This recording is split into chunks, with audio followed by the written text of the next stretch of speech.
નમસ્કાર મિત્રો, BN news ગુજરાતીના ડિજિટલ પ્લેટફોર્મમાં લાઈવમાં આપનું હાર્દિક સ્વાગત છે। હું આપની સાથે આપનો મિત્ર ભાવિન પાટણવાડિયા। જે પ્રકારે આપ સૌ જાણો છો, છેલ્લા 2 કલાકથી મીડિયાની અંદર, સોશિયલ મીડિયાની અંદર એક સમાચાર વાયરલ થઈ રહ્યા છે કે વડોદરા જિલ્લાના પાદરા તાલુકામાં હત્યાનો બનાવ છે। જી હા, આ વાત સાચી છે। પાદરા તાલુકાની અંદર પાદરા ટાઉનમાં એક ઘટના બની છે। પાદરામાં હત્યાનો બનાવ સામે આવ્યો છે। મિત્રો, એક તાળીનો વેપારી છે જે ફાટી પડેલો છે। છેલ્લા ઘણા સમયથી આ ભાઈ ચર્ચામાં હતા। અનેક પ્રકારનું ન્યુસન્સ કરવું, લોકોને ધાકધમકી આપવી, નાના મોટા ઝઘડા કરવા, આ બધું માર્કેટમાં આવતું જ હતું। પરંતુ આ વ્યક્તિ હત્યા સુધી પહોંચી જાય એ કોઈને ખબર નથી। સુરેશ નામનો વ્યક્તિ છે કે જે છેલ્લા ઘણા વર્ષોથી ડુપ્લિકેટ તેમજ કહી શકાય કે નશાકારક તાળીનું વેચાણ કરી રહ્યો છે। આ નશાકારક તાળીનું વેચાણ કરતા સુરેશને ત્યાં લગભગ આ જે જગ્યા આપ જોઈ રહ્યા છો, આ કેનલની આજુબાજુ જે વ્યક્તિ અહીંયા આગળ તાળીનું વેચાણ કરી રહ્યો છે, લગભગ અહીંયા આગળ નજીકમાં જ કોઈ જગ્યાએ ઊભો હોય છે અને અહીંયા આગળ તે તાળીનું વેચાણ કરતો હોય છે। અને આ જગ્યાએ તાળીનું વેચાણ કરતાં ઘણા લોકો સાથે દુશ્મનીઓ કરતો હોય છે, ઘણા લોકોને ગાળો દેતો હોય છે। આ પ્રકારની બાબતો ચર્ચામાં આવતી હતી। ત્યારે આપણે અત્યારે એ જ જગ્યા છે કે જ્યાં તે તાળીનો વેપાર કરતો હતો। મિત્રો, અહીંયા આગળ તાળીનું વેપાર થતું હતું। જે તે સમયે ડભાસાના કેટલાક લોકો અહીંયા આગળ આવ્યા હતા। એમાં હકીકત માહિતી તો ન કહી શકાય પરંતુ મળતી માહિતી પ્રમાણે સૂત્રો દ્વારા માહિતી એવી મળી રહી છે કે જે વ્યક્તિ અહીંયા આગળ તાળી લેવા માટે આવ્યો હતો કે તેને બોલાવવામાં આવ્યો હતો। તેને બોલાવ્યા પછી તેનો ફોન લઈ લેવામાં આવે છે અને એવું કહેવામાં આવે છે કે તારા પાછલા 1500 રૂપિયા બાકી છે અને 1500 રૂપિયા આપી જા, પછી તારો ફોન લઈ જા। આ પ્રકારની વાત કરવામાં આવે છે। તેની સાથે 3 અન્ય લોકો પણ હોય છે। મૂળ લગભગ તે ડભાસા ગામના હોય છે। મરણ જનાર વ્યક્તિ પણ ડભાસા ગામનો જ છે। તેની સાથે 3 વ્યક્તિઓ હતા। અન્ય 3 વ્યક્તિ તે પણ ડભાસા ગામના હોય છે। મળતી માહિતી પ્રમાણે તેમાંનો એક વ્યક્તિ તેનો નાનો કે મોટો ભાઈ પણ હોય છે। આ લોકો જ્યારે અહીંયા આગળ આવે છે ત્યારે ક્યાંક ને ક્યાંક બબાલ સર્જાય છે અને બબાલ ખૂબ મોટી હોય છે। આ મોટી બબાલની અંદર મારામારી થાય છે, મારઝૂડ થાય છે, જેમાં ગરદાપાટુનો માર મારવામાં આવે છે। આ માર એટલી હદે મારવામાં આવે છે કે માર ખાનાર વ્યક્તિનું મોત થાય છે। આ જગ્યાએ કદાચ તેનું મોત થયું છે।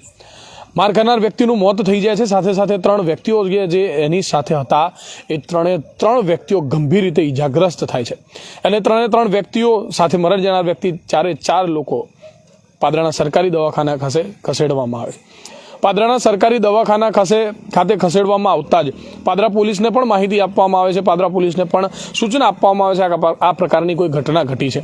ત્યારે હોસ્પિટલમાં ડૉક્ટરની તપાસમાં બહાર આવે છે કે જે તે વ્યક્તિ કે જેને ખૂબ માર વાગ્યો છે એ વ્યક્તિ મૃત જાહેર કરવામાં આવે છે। તે મરણ જનાર વ્યક્તિ મરી ગયો છે તેવું મતલબ કે મૃત જાહેર થતાની સાથે જ પરિવાર તેમજ ડભાસા ગામના લોકટોળા જે છે પાદરાના સરકારી દવાખાના ખાતે ધસી આવ્યા હતા। સાથે સાથે પોલીસનો પણ મોટો સ્ટાફ અત્યારે છે। સાથે પાદરા પોલીસ સ્ટેશન ખાતે ડીવાયએસપી સાહેબ શ્રી પણ પહોંચી ગયા છે।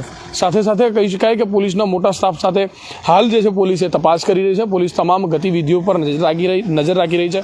સાથે સાથે આમાં કોણ હતા, કેટલા લોકો હતા, કયા પ્રકારની ઘટના થઈ છે, શું છે, તેની તમામ તપાસો જે છે હાલ પોલીસ કરી રહી છે। જેમાં નશાકારક તાળીનો ધંધો કરતા વ્યક્તિએ એક યુવકની હત્યા કરી છે તે પ્રકારની પણ વાત સામે આવી રહી છે। સાથે સાથે તાળીના પૈસા બાકી હોવાના કારણે હત્યા કરવામાં આવી હોય તે પ્રકારની પણ વાત સામે આવી રહી છે। સાથે સાથે 4 લોકો આવ્યા હતા, તે પૈકી એક વ્યક્તિનું મોત, 3 લોકો ગંભીર રીતે ઈજાગ્રસ્ત છે, જેમાં એક વ્યક્તિના માથાના ભાગે પણ માર વાગ્યો છે। ત્યારે કહી શકાય કે 4 લોકોમાંથી 3 વ્યક્તિઓ જે છે એ હત્યાકાંડના આઈ વિટનેસ બનવા પામ્યા છે। સાથે સાથે પાદરા પોલીસ તેમજ ડીવાયએસપીનો સ્ટાફ અત્યારે પાદરા ખાતે છે। સાથે એલસીબીના પીઆઈ પણ અત્યારે આવી ગયા છે। કહી શકાય કે એસપીના માણસો પણ અત્યારે છે, જે તમામ પહેલુઓની તપાસ અત્યારે કરી રહ્યા છે। મિત્રો, હાલ આ ઘટનાને લઈ એટલું ચોક્કસ કહી શકાય કે આ ફાટી પડેલા લોકો પર કાર્યવાહી ક્યારે? એક તો 2 નંબરના ધંધા કરવા છે, ડુપ્લિકેટ તાળીઓ વેચવી છે, ગોળીઓવાળી તાળીઓ વેચવી છે, નશાવાળી તાળીઓ વેચવી છે। આપણે સૌ જાણીએ છીએ કે ઓરિજિનલ તાળી ક્યાં રાત્રે મળે છે, ઓરિજિનલ તાળી ક્યારે કઈ રીતે નીકળે આપણે સૌ જાણીએ છીએ। અને આ કેનાલ પર કઈ તાળી મળી રહી છે એ પણ આપણે સૌ જાણીએ છીએ। ત્યારે પાદરા પોલીસ પણ આવા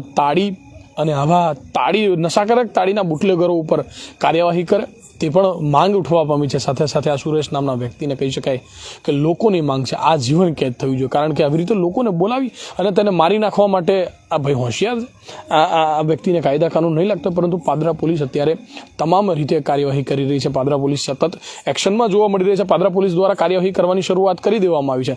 જે તે આરોપીને પકડવાના ચક્રો અતિશય ગતિમાન કરી દેવામાં આવે છે. લગભગ ઓછા સમયની અંદર પાદરા પોલીસ મારવામાં જેટલા પણ લોકો હતા એ તમામ લોકોની ધરપકડ પણ કરી લેશે. ત્યારે હાલ માહિતી બસ એટલી કે પાદરાની અંદર હત્યાનો બનાવ સામે આવ્યો છે અને જેમાં તાળી લેવા માટે, તાળીના પૈસા ચૂકવવા માટે આવેલા વ્યક્તિની હત્યા કરી દેવામાં આવી છે કે જે મૂળ દભાસા ગામનો છે.